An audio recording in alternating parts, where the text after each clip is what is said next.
Molt bé, bona tarda a tothom. Dic bona tarda perquè faig aquest vídeo a la tarda. Som el divendres 13 de novembre de 2020 i us faig aquest petit vídeo perquè m'interessa parlar-vos de les propietats textuals, que és una qüestió que serà molt important, ja és important, de fet, en el nostre curs, que és un curs que, com sabeu, se centra fonamentalment en la redacció, tot i que també hi ha aspectes gramaticals. Però, com ja us he dit en alguna ocasió, els aspectes gramaticals, de fet, se suposa que ja els tenim assolits. No hi hauria d'haver grans problemes de gramàtica en el nostre nivell, en el nostre curs. Tot i això, si algú, jo veig, quan vaig corregint les tasques, que té problemes importants des del punt de vista gramatical, doncs ja ho anirem solucionant d'una manera o altra. Però el centre del curs, el centre del C2, és la producció de textos, d'acord? És la redacció, quan parlem de textos escrits, i són les intervencions orals, quan parlem de textos orals. I, de fet, les propietats textuals es relacionen tant amb els textos escrits com amb les produccions orals. Deveu haver vist, quan us vaig enviar les correccions de la tasca intermèdia de la unitat 1, a la notícia, que quan us feia les correccions us les feia a partir justament de les propietats textuals. I quan us feia les marques de correcció us posava adequació, o us posava coherència, o us posava correcció. I aleshores us descrivia el tipus d'error i quina era la manera de solucionar-lo. A la unitat 2 tenim un article d'opinió, si no recordo malament, que de fet és una de les estrelles, per dir-ho així, de les redaccions, els articles d'opinió. Ja ho era en el curs anterior, en el Suficiència 3, les persones que el vau fer, i en el nostre curs, en el C2, en el superior, ho continua sent. Per tant, considero que és molt important parlar-vos de les propietats textuals. I us faig aquest vídeo sense suport textual perquè m'interessa que us l'agafeu com si fos una espècie de classe presencial, una espècie de classe magistral. De manera que us recomano que aneu agafant apunts del que us diré. A veure, quan parlem de les propietats textuals, parlaríem, per fer una metàfora, parlaríem de la diferència entre tenir ou, oli, sal i all, la diferència entre això i una maionesa. És a dir, les propietats textuals és el que fa que aquestes coses separades es converteixin en una única cosa.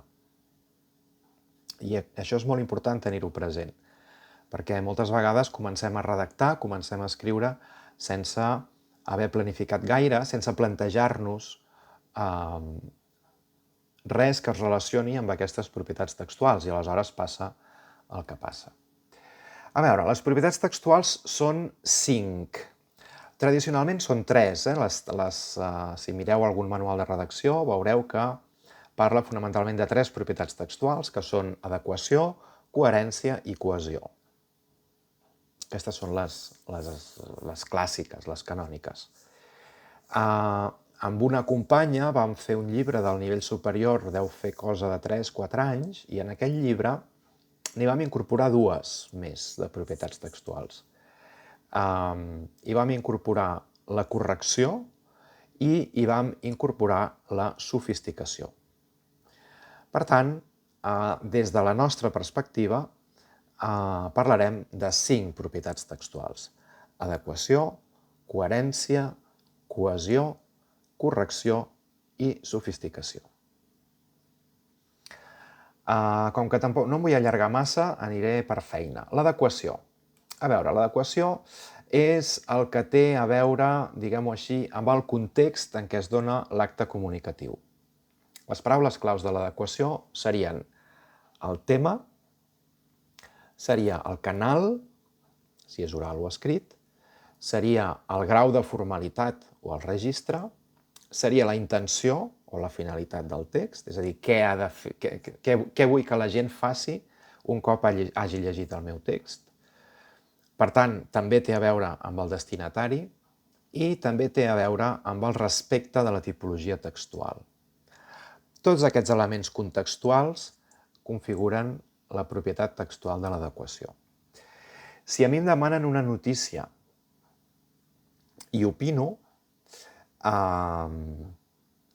estic cometent un error d'adequació. Per què? Perquè la tipologia textual no s'adequa a la que em demanen.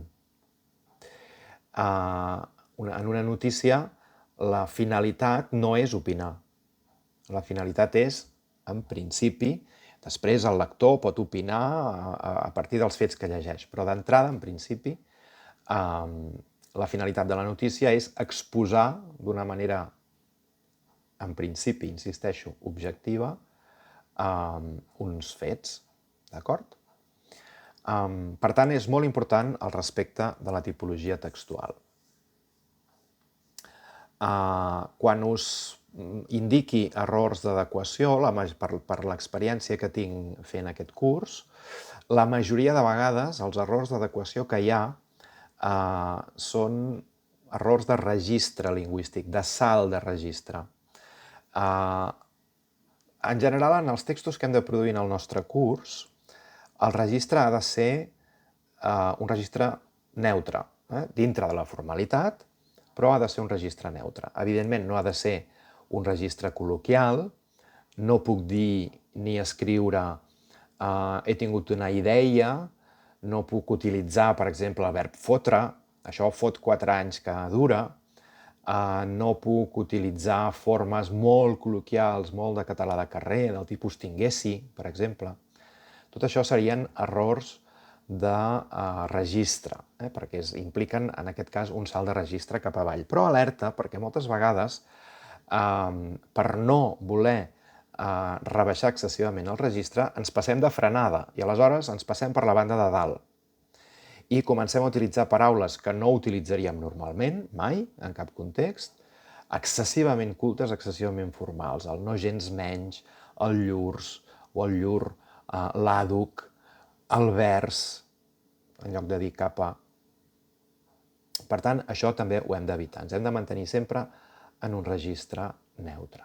D'acord? Per tant, adequació té a veure amb el tema, he de parlar d'allò que em demanen que parli, té a veure amb el canal, jo m'he d'adaptar al canal, si és un canal oral, si és un canal escrit, si és un canal oral síncron o si és un canal oral asíncron, per exemple, com ara.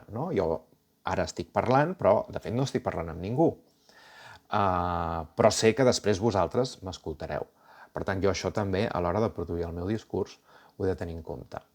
Com deia, molt important el grau de formalitat, tenir sempre present que m'he de mantenir en un grau de formalitat mitjà, dintre de la formalitat, però mitjà, ni excessivament formal, i aquí ja abandonaria el grau mitjà i me n'aniria al col·loquial, ni formes excessivament col·loquials o excessivament orals, de català de bar, de tertúlia de bar.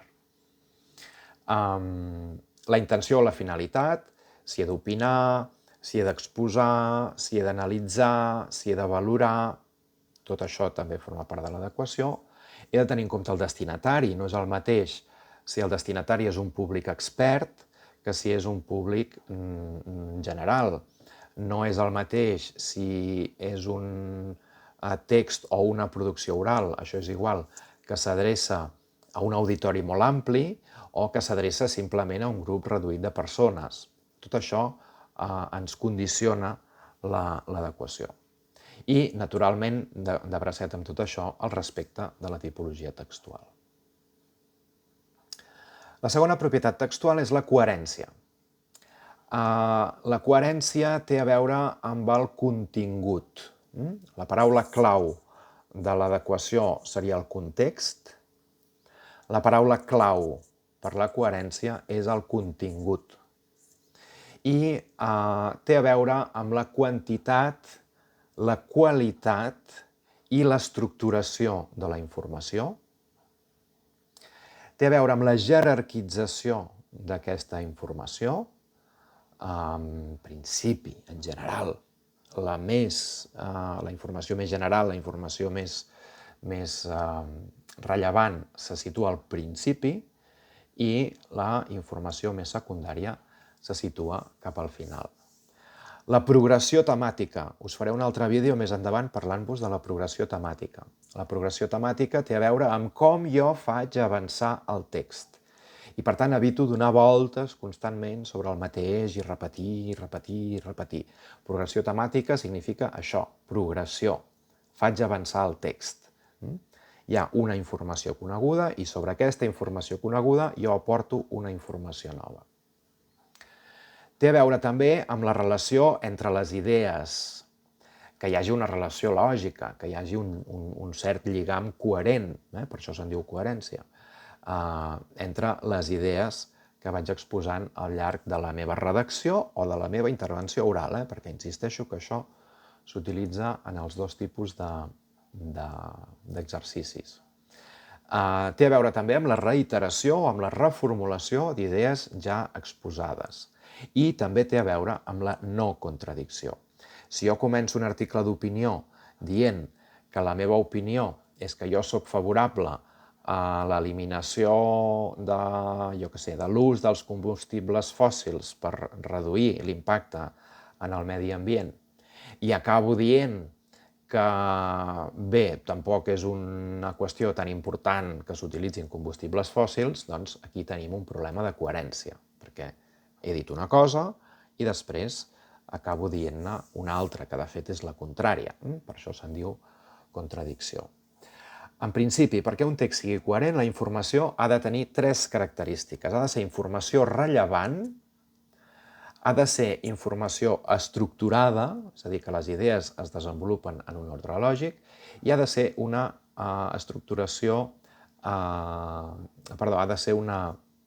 redacció progressiva, és a dir, la informació nova ha de mantenir un equilibri amb la informació coneguda.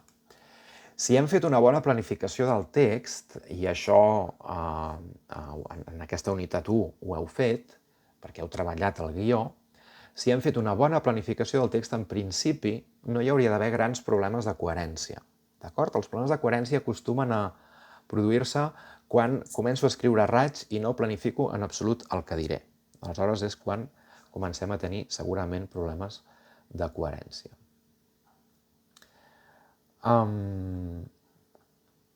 Avanço. Tercera propietat, fonamental, la cohesió.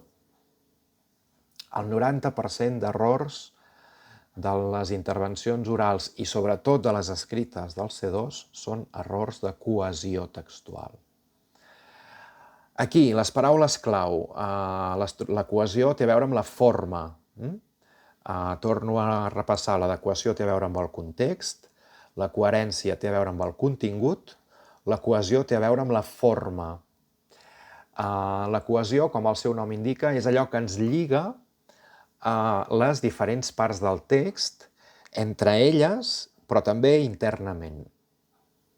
Per tant, les paraules clau relacionades amb la cohesió serien els lligams entre unitats sintàctiques, lligams entre sintagmes, lligams entre frases, lligams entre paràgrafs, seria la referència a allò que us deia abans, com hem esmentat anteriorment, com es veurà més endavant, la referència.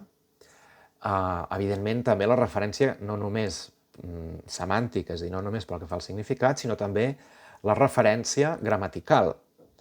El subjecte ha de concordar amb el verb. La vida és així de dura, d'acord? Els nexes, molt importants. Nexes, que són preposicions, són conjuncions, no només això, sinó també. Intentem que siguin nexes una mica rics, no ens limitem a posar només i.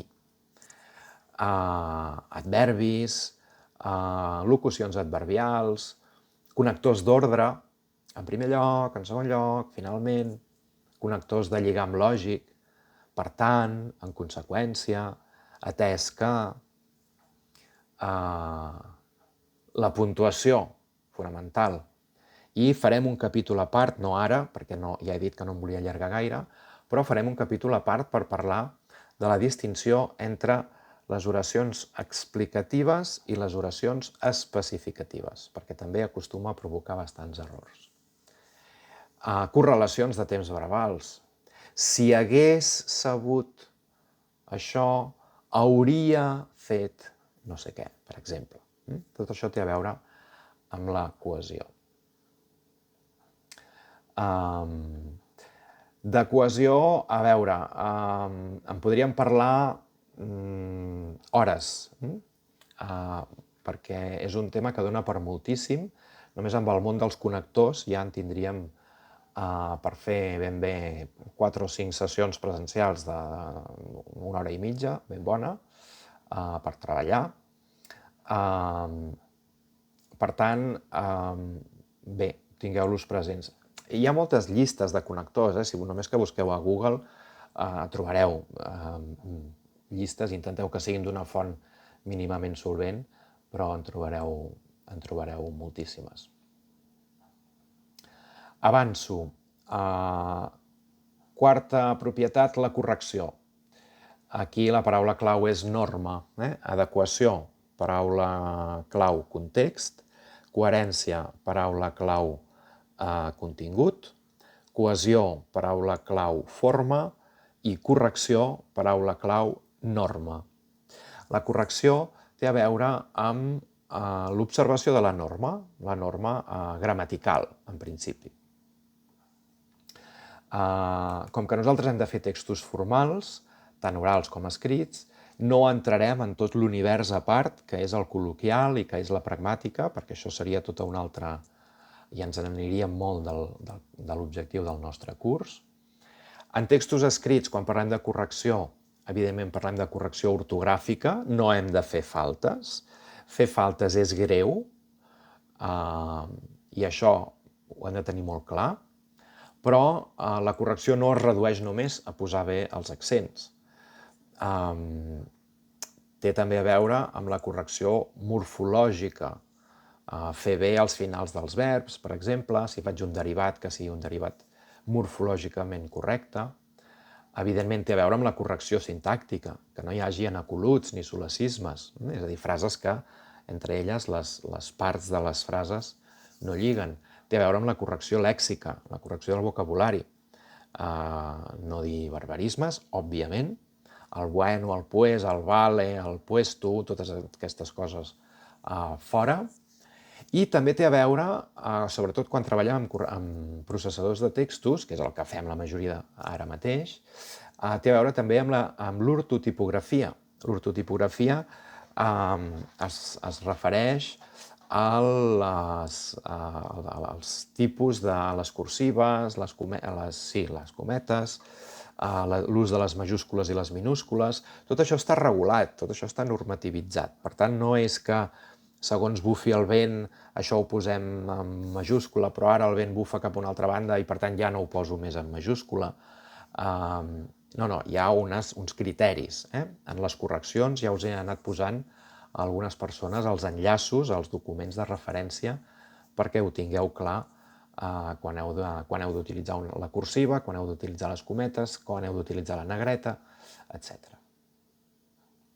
I en els textos orals, a banda de la correcció de vocabulari, el que us deia abans del bueno, del puesto, del vale, de tot això,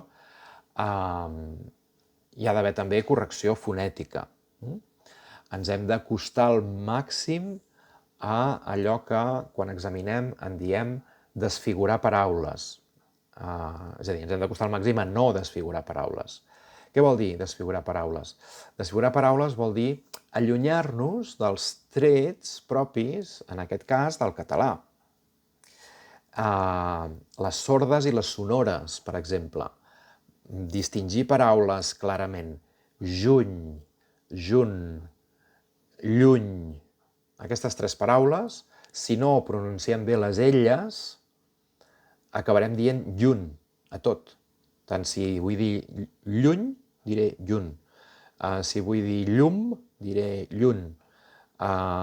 Si vull dir juny, diré lluny. Per tant, important la correcció a l'hora de pronunciar. Evidentment, fer els enllaços entre les sensibilitzacions. Aquests arbres, no aquests sabres.